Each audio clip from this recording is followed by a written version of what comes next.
Well, hello, hello. I see it's nighttime for you. Thanks for joining us on this episode of Association Transformation. We're glad to have you, Mr. Andrew Chamberlain.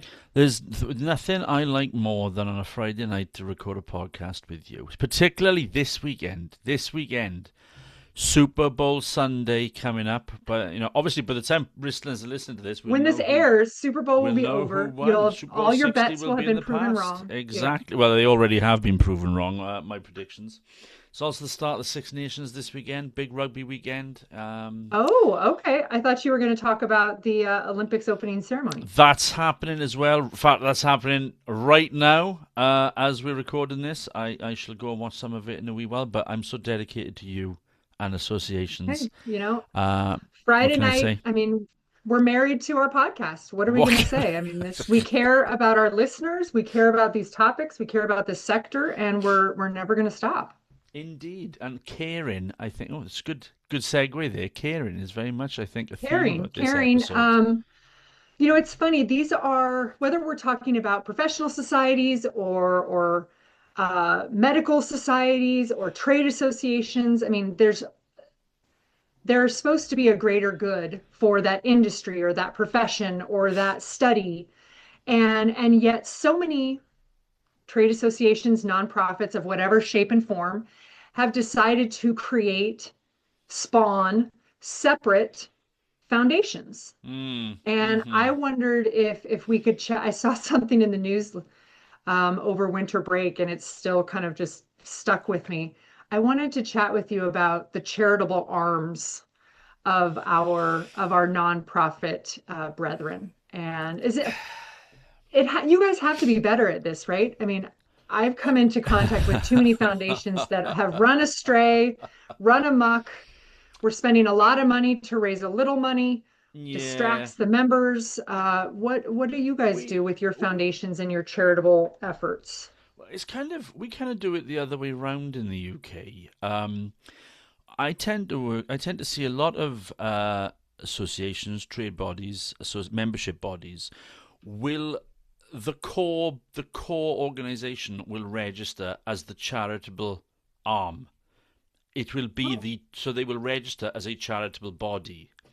They will then have a spin out trading arm that basically they through that trading arm they deliver all of their income generation, and then that trading arm gifts the money, the income, back to the charity, so that the hmm. charity yeah. And I'm going to be the I hope cynic the in me. IRS isn't listening. Well, HMRC in this context. To my mind, the cynic in me, which actually is just, I think it's just me, is I just think it's a bit massive tax dodge.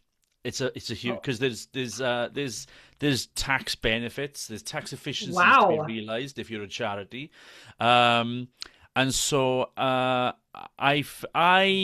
in a UK context have failed to see any other sort of value um, other than a taxable value, if you like, from having How dare you? How yeah. dare So you? so in the UK, in the US context, I know that the setting up of and the running of foundations, charitable arms of the core business, is a far more sort of and the philanthropic sort of activity associated with that is probably a more common model on stateside than it is here. I've been really surprised in all my years of association work, how many organizations have had foundations, still have foundations, are wanting to create them, or had them and then sunset them. You had sent me an article that you saw, and we were chatting about it over winter break about a membership association, a 501(c)(3). No, no, no. They must be a 501(c)(6) because they Oh, lobby. I'm trying to They think lobby. now. I did see what they were. Yeah, yeah. But a membership association, they Oh, we're not raise going to call dues. them out. We're not going to call them out. We're not going to name them by names because I'm going to name them by Okay, names. I'm fine with that. I just don't have an update on it, and we haven't asked them for comment. So the National Rifle Association Yeah. has its own charitable arm, the NRA Foundation, and we came upon an article that they were suing the parent association was suing its charitable arm, its own arm, for saying that they were using the money incorrectly. And it was quite a colorful article as they barked back at each other from both Yep. sides. But Yeah. it brought up our opportunity to talk about why there are foundations. Are there ones Yeah. doing it right? I Yeah. know 501(c)(3)s, membership associations, professional societies, they can have other 501(c)(3)s as research foundations, education foundations, scholarship foundations, charitable foundation. I mean, the key word is foundation. 501(c)(6)s, of course, can also have a 501(c)(3). So there's a lot of labels in the IRS context, but it's just interesting how when you're a mission-driven organization, and maybe it Yeah. is for tax purposes, you then create a separate organization that you need its own board. You're going to be passing another basket. You have to manage, find a purpose for, a good enough purpose that people will write you new checks Mm. Mm-hmm. Mm. inspired by. And It's interesting. and it's a model that must work because It's actually, got to work. and I think that if you just take that NRA, and I did before we started recording, I've just the latest articles I found are on Reuters, which is actually there's little update on it, which is to say that Mhm. yes, the NRA is suing the NRA its own foundation, which is a separately, which is distinctly Yeah. distinct from it, but it's saying that it's a faction of former directors of the NRA were ousted after the various financial scandals that they endured during the early 2020s have seized control of the foundation to redirect. This is the eye-watering bit for me. Redirect approximately $160 million in donations that were intended for NRA programs. Now I know the NRA in the US context is a I was going to say a pariah, but is a significant is a significant example. It's an extreme example, Sure. given the size and scope of the organization and the history of the organization. But I think nonetheless the fact that it is an example of the kind of income that organizations can generate is significant. And I wonder if we kind of move away from the NRA example, but think sort of just more broadly, other than the philanthropic side, and other than the income generation and possibly the tax benefits associated with it, what is the driver behind it? Is it just purpose signaling? Is it organized? Because I mean, surely that's the purpose of the organization in its first place, isn't it? Yeah. I have to believe that it's about sourcing additional revenue, Right. that Okay. your dues and your education and your events and your sponsorship programs, all of that funds the association. But if you want to reach beyond that audience to something more broad, or even to a public audience in support of your industry, you want to create something that is more approachable, something that is broader in its mission and scope, not just to serve the members who pay dues. Right. So you're suggesting it's a vehicle for reaching a wider audience who may Right, connect for new with, fundraising, new yeah, may fundraising. yeah, But isn't the reality that most foundations just raise a majority of their money from the people who are already members of the already in it, original already in association it, and they just exactly. get more out of the same people? Because if I'm not mistaken, doesn't ASAE have its own foundation? Oh, yes. Yeah, And every time you make a purchase in the bookstore, you have an option that's to right, that's add a right. donation. And surely its target audience can only be its Us, members. Yeah, it's us. right. Yeah, it's a So it's bizarre. passing a secondary basket to either your same audience or to a different or broader audience for whatever that ask is. I just think of all those small and medium associations who have to now find the time to manage a foundation and a separate board and bank accounts. And members love to think that grants are so easy to go get and apply for and administer. Running a great foundation is not an automatic, is not easy, is not it takes time. It takes relationships, it takes investment, it takes real commitment. So do you think there are too many there are too many examples of organizations that either haven't thought that through or have seen it as, an extension, if you like, of, a mission extension almost, a sort of, we're get that right, signaling their seriousness about, sector stewardship rather than just sort of membership services. They Yes. can see it as a vehicle for enhancing reputation, enhancing income, enhancing brand, and extending mission. But not necessarily really thinking you're basically building a complete separate business that needs to be Correct. And something that's resourced. competing with you for Yeah, time and yeah, member attention and member money. Um, I love a foundation when it's geared towards research. It becomes kind of a think tank for the yep, larger sector or the larger industry so that the data and research that comes of it isn't perceived as biased by coming from just the association. It's something broader. right, Or like a scholarship association, something that's really targeted about using different dollars and new yep, dollars yep, to help the the future or the expansion or the workforce pipeline of that industry. Um, and philanthropic charities, separate thing. That's not what I'm referring to at all. But I just think foundations, they either get created by someone's as a pet project or as a historic thing that no one's ever willing to get rid of. I mm, just wonder what the real criteria is that chief staff executives use to measure the true hard benefit of having a foundation. And yeah, I want examples. I don't want to be so negative about this. I'm calling all association professionals who know of, who work for, who support a foundation. Tell us what's going right. Tell us what's going well. I just want to see a foundation in good working order that is supporting its parent association in the way that it promised to yeah, and is not a distraction or um, uh, I don't know what I'm trying to say, a distraction from the association's primary work.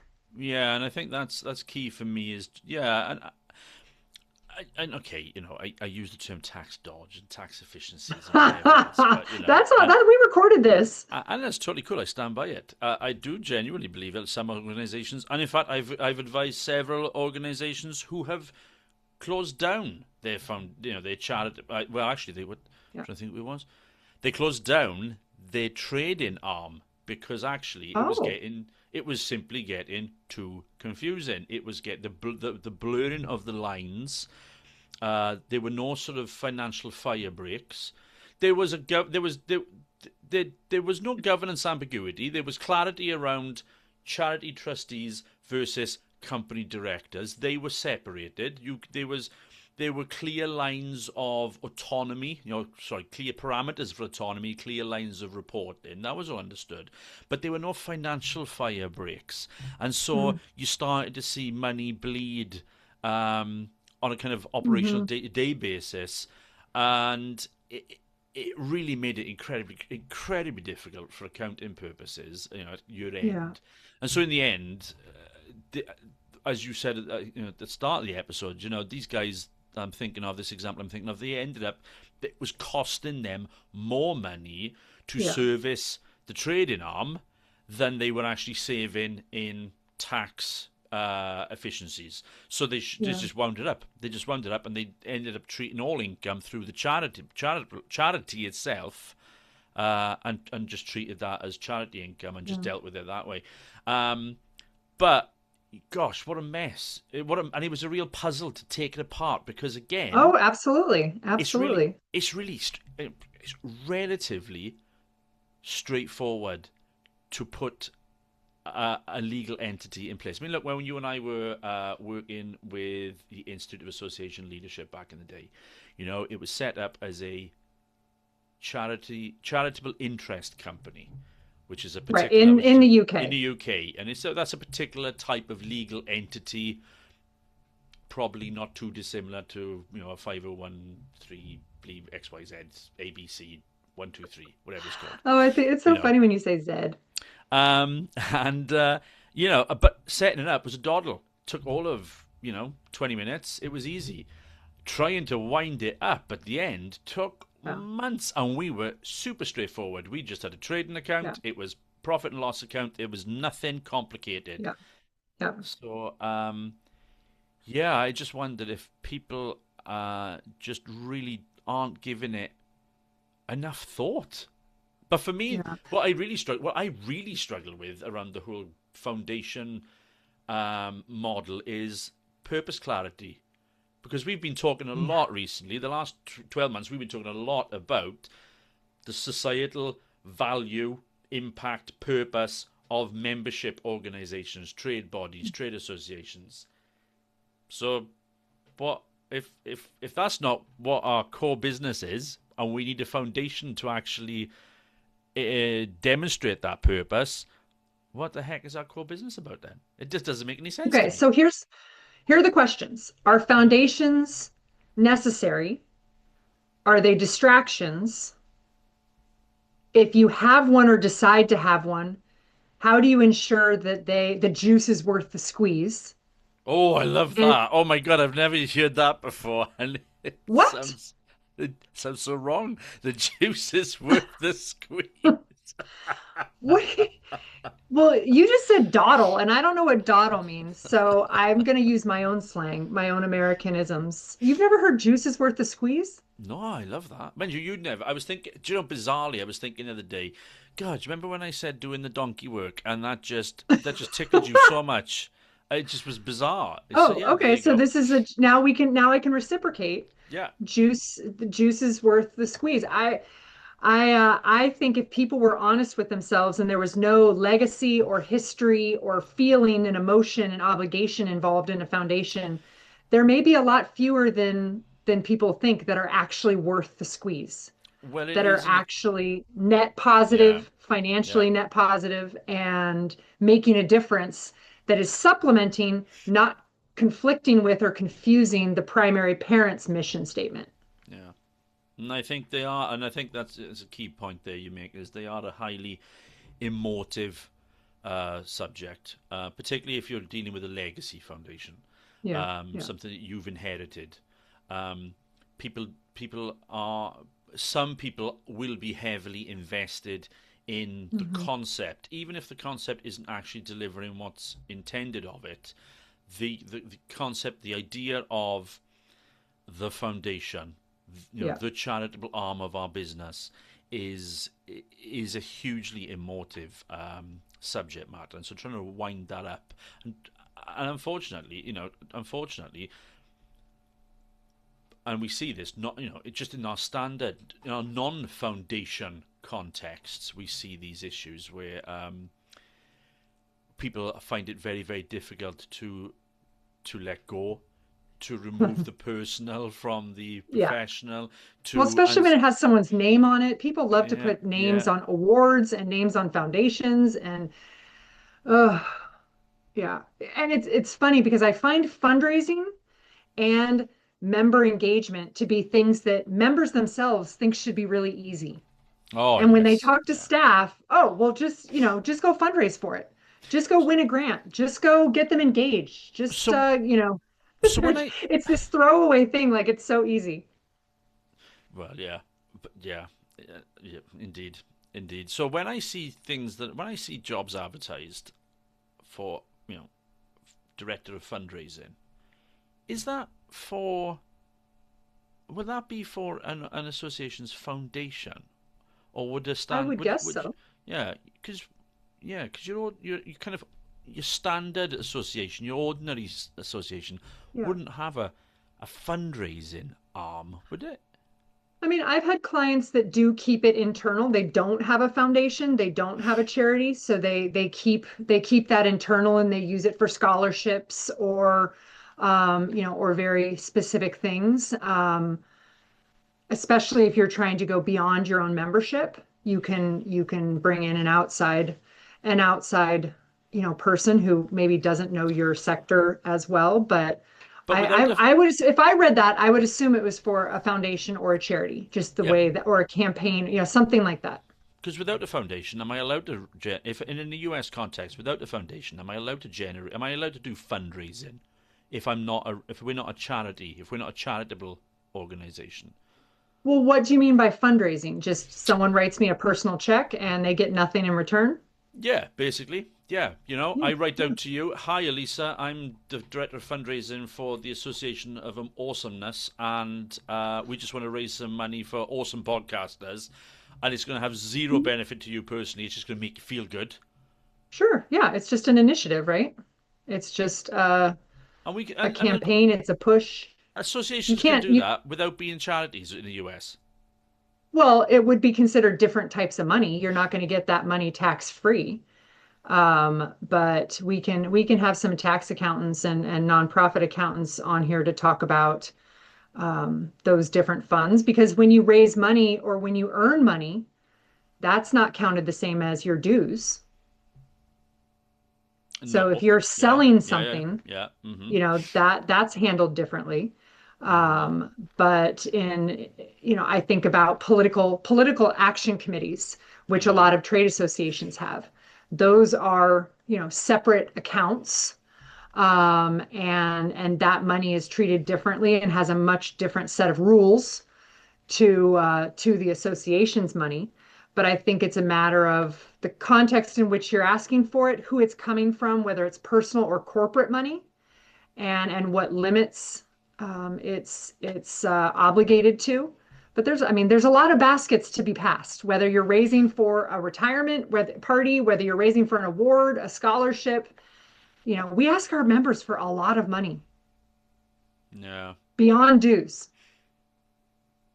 Registrations, webinars, materials, CEUs, certification tests. We ask our members for a lot of money. And then you add in the foundations and the charities. I just want to know where it's working. I just want to see a real example because you and we mostly get called by people who something's going wrong. I, Something's I off the only rails. I only get called by people when something's going wrong. Right. So I think it's easy to get wrapped up in the bad examples or the unsuccessful anecdotes.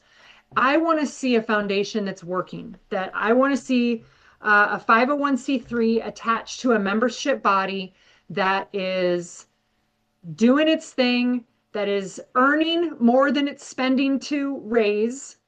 There's a net positive in Yeah, donations, yeah. and the board understands its separate role. There's clear mission distinction, and the membership understands what the foundation is supposed to be achieving. Mm, mm-hmm, mm-hmm. So I'm See, I'm putting out a call. I'm putting out a call, a challenge to the association space. Come to me with your successful foundations. I want to hear all the stories. I want to see it working. I want to believe it's possible. yeah, come on the pod because we must be asking. We're asking questions, and it's not often we do a pod like this where we don't have an answer for it. We don't often do this kind of No, pod I because mean, we read an article and I know that is a long, that's a very unique, yes, scenario. yes, And so it's not, it's a very rare example, but you and I have come into contact with a multitude of foundations and there's the good, bad, and otherwise. And I just, we only get the opportunity to work with those that see the need for improvement. I want to see the ones that are doing great work. okay. Because I was going to say if we're asking these questions, there's got to be a Everybody lot of has there's a to. lot of other people must be asking these questions as well. And we're all nodding, pretending we understand what the relationships are and what the value are, but actually, perhaps an awful lot of people don't. So it'd be, yeah, I agree. It would be They may be fantastic to faking have. it too, or they may not want to tell their members how unsuccessful their foundation is. How would you not? How would you hide that though? How would you not tell your members that? Because I mean, you Well, if must the have to members don't publish pay your attention to the accounts. foundation, Well, yeah, but you have to publish the. Surely you must have to publish. there's financials, Yeah. sure, but besides big donors and who's on the board, who's really digging into what your foundation is doing? I think most members probably either don't know there's a foundation, don't care, unless they're already vested in giving dollars to it. But the real question for the parent organization is what distraction is it serving? What resources is it redirecting from our primary mission, from our staff time, from our volunteer and leadership generosity? That's the real question, and it's hard to quantify. So it's easy to keep yourself believing that things are fine, and just having the foundation in itself is good enough. Maybe our good friends at the ASAE will come on. Ooh.